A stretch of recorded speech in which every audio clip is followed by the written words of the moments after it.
Hello বন্ধুরা, আজকে আমি আপনাদেরকে শোনাবো রূপকথার গল্প। আসলে এই রূপকথা বলতে কাল্পনিক সেই রূপকথাকে বোঝানো হয়নি। এটা হচ্ছে সাভারে অবস্থিত রূপকথা অ্যাপারেলস লিমিটেড, একটি গার্মেন্টস প্রতিষ্ঠানের গল্প।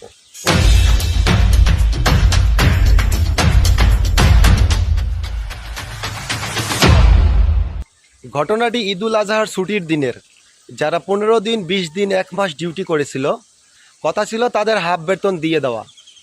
কিন্তু তাদেরকে হাফ বেতন না দিয়ে যখন তাদেরকে ছুটি দেওয়া হয়েছিল, তখন তারা তাদের ন্যায্য মজুরির জন্য ম্যাডামের কাছে গিয়েছিল ছুটির টাকার জন্য। তখন ম্যাডামে 2-1 জনকে মারধর করে বের করে দিয়েছিল এবং একজনকে তো জুতা পেটা করেছিল ভরা ফ্লোরে, এবং 2 জনকে আটক করে রেখেছিল। এরপরে শ্রমিকরা বাইরে বের হয়ে আসে এবং কিছুক্ষণ তারা বিক্ষোভ করে। চলুন আমরা শ্রমিকদের মুখ থেকেই শুনে আসি। দুটা লোক আটকে রেখেছে, মারতেছে ভাই। রূপকথা অ্যাপারেলস লিমিটেড, আমরা এখানে চাকরি করি। উনি মিটিং করছে যে আমাদের যেদিন ছুটি দেবে হাফ বেতন দিবে। এরপরে এই 14-15 দিন আমাদের ফুলফিল নাইট করছে। আমাদের মাল শিপমেন্ট হয়েছে গতকালকে, সব শিপমেন্ট করে এখন আমাদের ছুটি দিয়ে দিয়েছে, কোনো হাফ বেতন দেয়নি।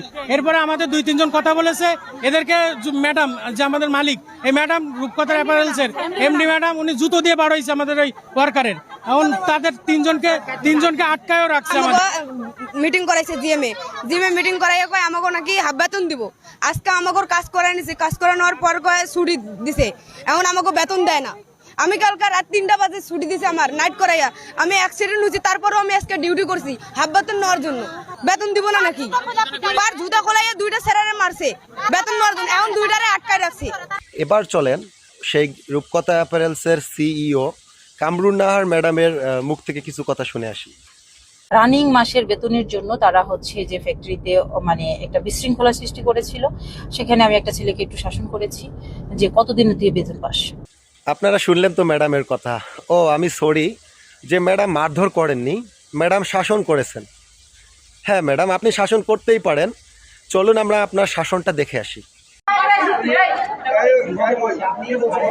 কত মাসে আইছি তুই আইসা তুই কোম্পানির কাছে টাকা পাস? টাকা পাস? 20 টাকা আছে, 20 টাকা দিয়ে কি করে দেশ হবে? তোর ব্যাপার।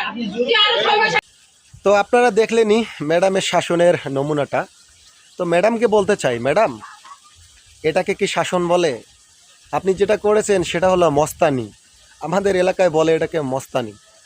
আপনি অত্যন্ত দাম্ভিকতার সাথে নিজের ক্ষমতার গরমে একটা ভরা ফ্লোরে একজন ছেলের কলার ধরে তাকে পায়ের জুতা দিয়ে মেরেছেন, আর এটাকে বলতেছেন আপনি শাসন? চলুন ম্যাডামের আরও কিছু শাসন আমরা দেখে আসি। আন্দাজে বসাচ্ছিস কে তুই? ঘন্টায় না বসে